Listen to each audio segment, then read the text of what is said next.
Hello there, people of the internet. So the story I have to bring you guys today, the gentleman I was talking to, he asked me to not give a name and not give a country of origin, but I was talking to somebody who is a viewer of my channel, and they are not in the United States. They're actually from another country. So not very often I get to talk to people from other countries and get a feel from these other people from other countries. But whenever I was talking to this guy, he was talking about how he doesn't understand how Americans can just have so many guns. Like, he understands that it's legal here, but he just doesn't understand why one family would need so many guns. And I was like, yeah, I could understand that if you're looking at them from what's the word I'm looking for? If you're looking at it strictly from a practical stance, then having a massive arsenal like I do definitely does not make much sense, especially considering that most of the stuff I have is not practical. However, in terms of collectability, that's where we start to really get into using or having a large collection of firearms, because they're a collectability at this point. But whenever he was talking to me, he was talking to me and telling me about how his family and everybody in his village, and he used that word village, so I would have used the word town, but he used the word village. That's just something that I guess is common nomenclature over there in terms of where people are living. But he said in his village, there's a bunch of families there, and he says every family has the family rifle, and that one rifle is what they use. And you know, if the town gets into trouble and they need defense, then the militiamen go grab their rifles. And if they're in a situation where they need the rifles to survive, then hey, you got rifles, go out and get yourself some hunted game or whatnot. But he said every family there has a rifle, and he said that makes sense to him.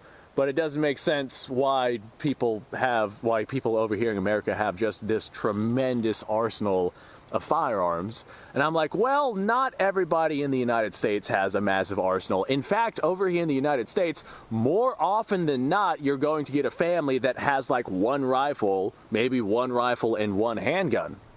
And more often than not, it's going to be like grandpa's old hunting rifle, or maybe grandpa got their hands on some military surplus back whenever it was stupid cheap. Like, more often than not, you're going to have just a family that has the family rifle, and that is the case here in the United States as well. We definitely have our fair share of firearms collectors, myself included. However, like I said, it is definitely way less predominant than having the family that has the family rifle. However, there's a lot of people over here in the United States that don't even have a family rifle. There's a lot of families here in the United States that are completely unarmed and have no means of protection and no means to gather food, if that were to be necessary. But he said that over there in his village and just his country in general, because of his location, Mausers are extremely predominant there. Like, every single rifle over there is a Mauser, and they're all chambered in either 7mm Mauser, 7.62 NATO, or 8mm Mauser. 7.62 NATO and 7mm Mauser seem to be the more predominant ones over there, because according to this guy, they rock Mauser 93 actions, and they rock, well, the Mauser 93 is a small ring Mauser, and it oftentimes uses the 7mm Mauser cartridge. There are 93 actions out there that use the 8mm cartridge. However, those tend to be conversions. More often than not, whenever you see a 93, it's either going to be 7.62, which is also a conversion, or a 7mm Mauser. The only time where you see 93s that are rocking 8mm Mauser, I think like Turkey did those and a couple of other countries did them, but for the most part, the 93 action is going to be a 7mm. That's just what countries were adopting with the 7mm Mauser and the 93 action. But I find it fascinating that over there, like, conceptually speaking, every family over there has a firearm, whereas over here in the United States, there's a lot of families that don't have a firearm. And I guess it makes sense over there, since you would need those for like defensive purposes and whatnot.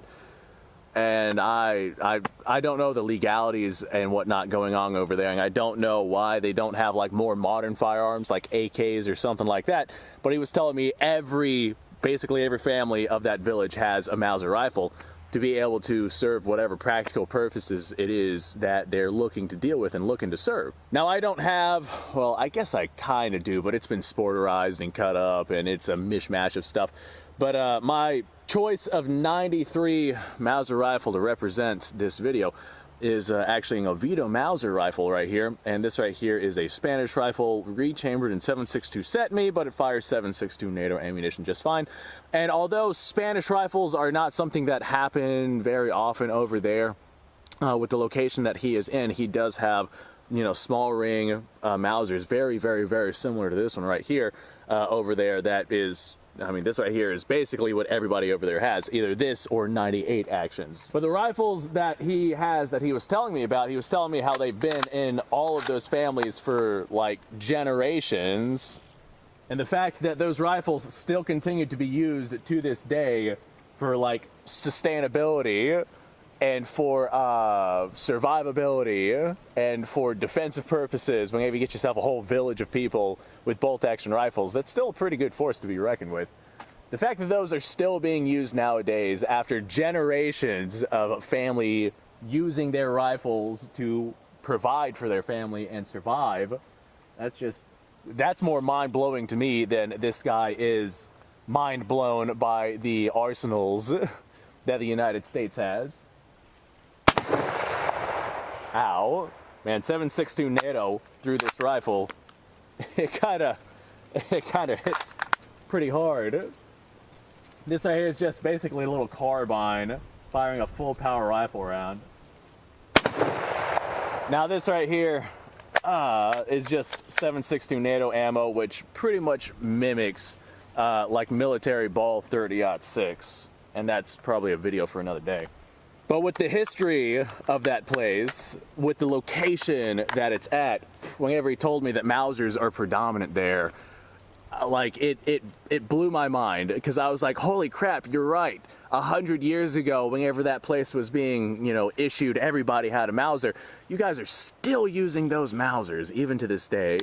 And that right there was honestly a really cool, like mind-opening, mind-boggling situation. Now he did say that there's less 8mm Mausers over there than there are 7mm and 7.62 NATO rifles. But he said that whenever they do have 8mm Mausers, they have a lot of surplus ammo over there, and that's typically what they use with their 8mm. So yeah, good luck with that. I have no idea how they're storing their stuff. I have no idea what the legal situations are, and I have no idea how much ammo they're allowed to have. I don't know. I'm not a connoisseur of that place. But the reason why I'm making this video is basically just to tell this story, because that's like really cool how they're still using these old Mausers over there, literally to this day, to sustain and provide.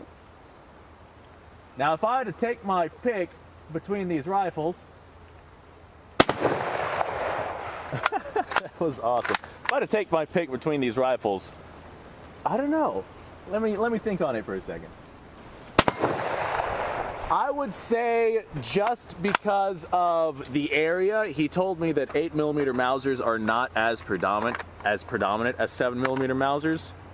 I would probably go with, honestly, I'd probably go with 7.62 NATO, because that's still being made by NATO forces, and you can probably get that ammo pretty easily, even over in where he's at.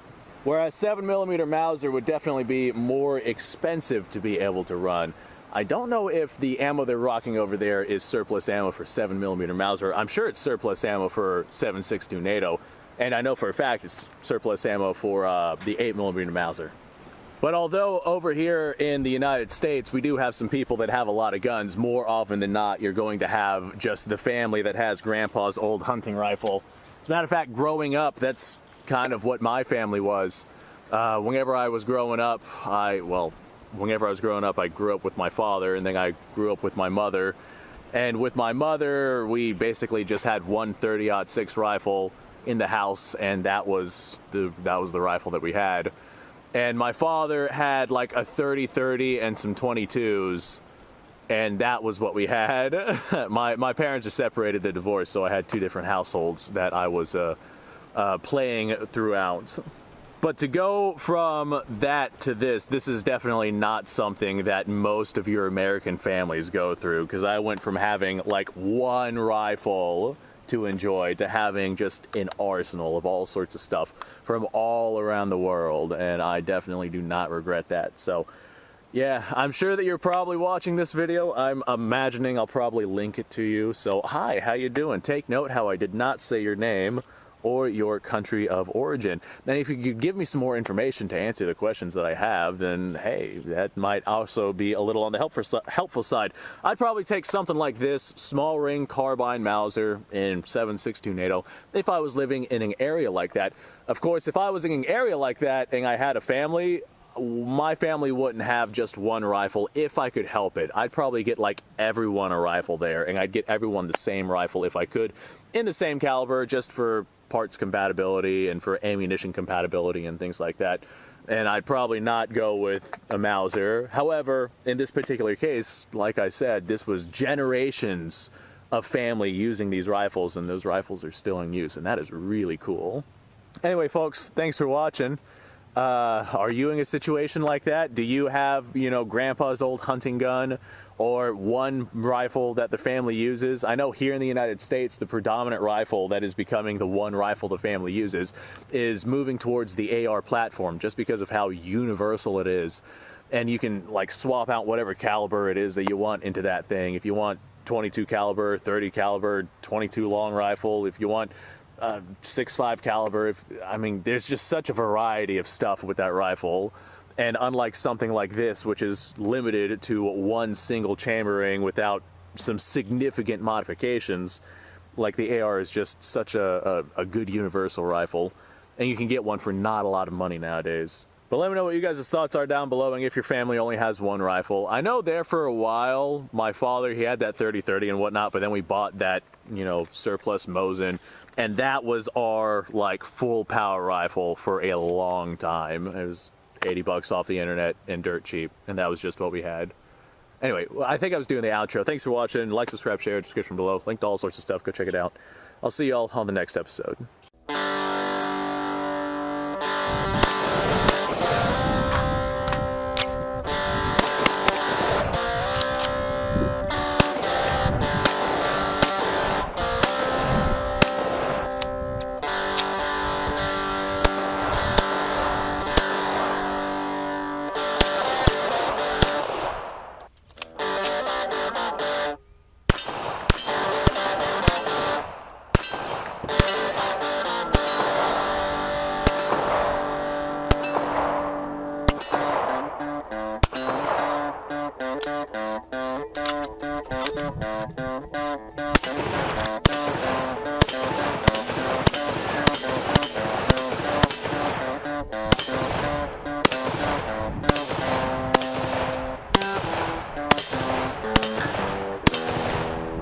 Been a little while since I've done this.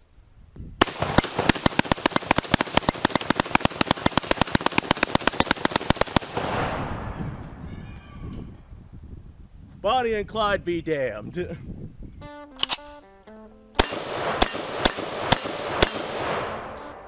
poor man's Garen.